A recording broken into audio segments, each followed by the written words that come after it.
मनसे के राजू कुकड़े ने ACC cement company के सामने धरना आंदोलन शुरू किया।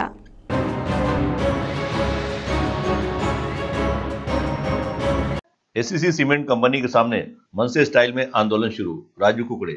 मनसे के राजू कुकड़े ने एसीसी सीमेंट कंपनी के कुछ मुद्दों को लेकर नकोड़ा बाजार परिसर में 2 दिन के धरने आंदोलन पर बैठ गए हैं। इस समय सिटी न्यूज के संवाददाता को जानकारी देते हुए कहा कि पिछले 2 महीने से एसीसी सीमेंट कंपनी की नॉट फॉर सेल प्रकरण को ठंडे बस्ते में कंपनी ने रखा है। घुघुस पुलिस स्टेशन में मामला दर्ज किया है, जिसकी शिकायत संबंधित कार्यालयों में भी दी गई है, लेकिन अभी तक कंपनी की ओर से उचित कार्रवाई नहीं की गई है। इस कंपनी के अधिकारी भी शामिल हो सकते हैं, जिसके चलते कार्रवाई नहीं कर रहे हैं। लेकिन अब एसीसी सीमेंट कंपनी के सामने मनसे स्टाइल में 2 दिन के धरने आंदोलन 6 व 7 तारीख शुरू हो गई है।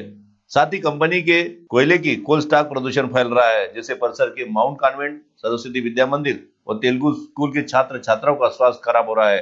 कंपनी की ट्रांसपोर्टिंग से उड़ने वाली धूल से किसानों की फसलें खराब हो रही हैं। पर प्रांतीय ठेकेदार को हटाकर स्थानीय ठेकेदारों को ठेका काम देने जैसी अन्य मांगे हैं।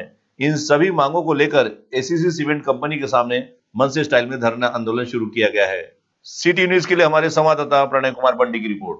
महाराष्ट्र नवनिर्माण सेनेतर्फे आम्ही मागील 2 महिन्यापूर्वी ACC cement not for sale प्रकरणामध्ये राजू रेड्डी या कंत्राटदारावर घुघुस पोलीस स्टेशनमध्ये गुन्हे दाखल झालेले होते। चोरीचं प्रकरण समोर आलं होतं आणि कंपनीच्याच अधिकाऱ्यांनी घुघुस पोलीस स्टेशनमध्ये राजू रेड्डी विरोधामध्ये तक्रार दिली होती। पण त्या प्रकरणामध्ये एसीसी सीमेंट कंपनीनं अजूनपर्यंत राजू रेड्डी या कंत्राटदारावर ब्लॅकलिस्टमध्ये त्याच्या कंपनीला टाकून कारवाई केलेली नाही। महाराष्ट्र नवनिर्माण सेनेतर्फे तो कोल स्टॉक हटवावा या संदर्भामध्ये आम्ही मागणी केलेली होती।